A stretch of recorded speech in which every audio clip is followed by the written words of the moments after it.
the modern communist or modern Marxist ideology, the other issue that I take is they look out on the world and say, oh, look what capitalism has done, right? You typically use this term late stage capitalism. Yet there's no discussion. Again, if Marx defines Marxism as the abolition of private property, socialism, this is Hoppe's definition, but I think it's useful. It's institutionalized aggression against private property. And then capitalism would be institutionalized respect for private property. Okay. How can you look out on the world today with all of this violation of private property occurring through taxation, inflation, fiat regulation, and call this late stage capitalism? Like, how do they assign all of the bad things to capitalism and then say socialism or Marxism will fix all of these things? Is there no admission that, well, or do they even consider private property as part of, as defining the capitalism? And if it's being aggressed against, maybe they don't define taxation and inflation as aggression against private property. I'm sure they don't. Yeah. I want to paradigm shift you a little bit on how you think about Marxism, though. And we just touched on it, so it's just going to flow. It's crucial to think of Marxism more as a religious architecture that people believe in than as a economic theory that's being engaged in dispassionately. Right.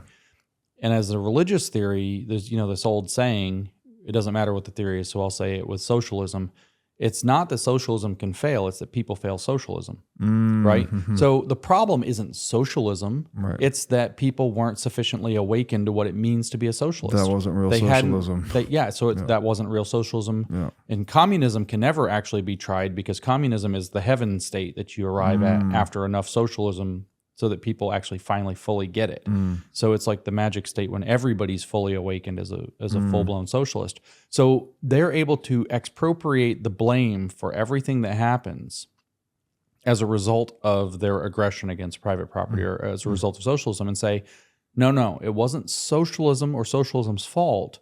It was the fault of people having the wrong or insufficiently developed values. So they were incorporating or they were putting into play elements that are still self-interested instead of species interested. That Marx called the ideal state of humanity a species being, a being that lives for the entire species. And so their values hadn't been sufficiently developed. So it was their fault. And that actually shows the basis of like every communist purge. The communism's not working, people are dying, stuff's getting bad, the rabble is getting up, the masses are getting upset. And they say, well, the reason is, and this is how you end up getting a purge or a mass murder campaign with maybe 10 million graves. The reason is because there are so many people still among us who have capitalist values that they haven't fully, as Mao would put it, reformed their thought. And he literally used that terminology. They hadn't remolded themselves ideologically.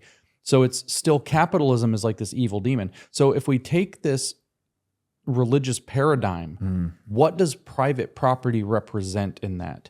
And it is the fall, like the story in Genesis.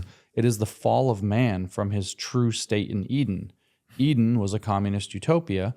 And then along comes this idea, somebody sins by eating the fruit of the knowledge of owning stuff and decides, I can have this and you can't. And all of a sudden, mankind falls away from who he is. And you say, well, James, you're getting out there. I take you back to Marx's definition in 1844, before he wrote Manifesto, before he wrote Capital, everything. 1844, his definition of true communism was the positive transcendence, that's already a religious terminology, transcendence of private property as human self-estrangement, that which made us fall from being truly human. And so if you understand that they believe that private property or the belief in the right to private property is the fall of man. Wow. And that's what they're trying to get rid of. They're trying to purge that original sin out of the world. Everything they're doing makes sense. But then at that point in that religious architecture, what they're doing is attempting a cure. And when it doesn't work, it's not that the cure is insufficient. Right. It's that the original sin is still there, and which means the solution is you need even more. More cure. Yeah. It's like an unfalsifiable thing, right? It's like no matter how much socialism, no matter how much private property they aggress against, they don't get the ideal solution. That you never attain communism. Yeah. So the answer is just more. That's right. It is. So it's more stealing, more killing, more stealing, more killing. Because when you look out to the world, you get facts. You do not get interpretation. Right. And so for them, there is an enlightened position on what it means to be human. A woke position on what it means to be human. Right. And for Marx, that was being a socialist. Right. He believed he understood man's true nature. So he begins with believing man is a social being who doesn't know it. And everything follows from there. Everything follows from there. Because it's unfalsifiable, because he's now made a conclusion that's really the end point at the beginning. Right. And then they even are explicit. They say things like that they love the logic of the circle, or the circle is the magic shape that presupposes that its end at the same place that it began. I mean, they're all into this, and it's what's the classic archetypal symbol for that? It's a snake eating its own tail. Right. The Ouroboros. Yeah. Yeah. So they love their circular logic, I guess. Exactly.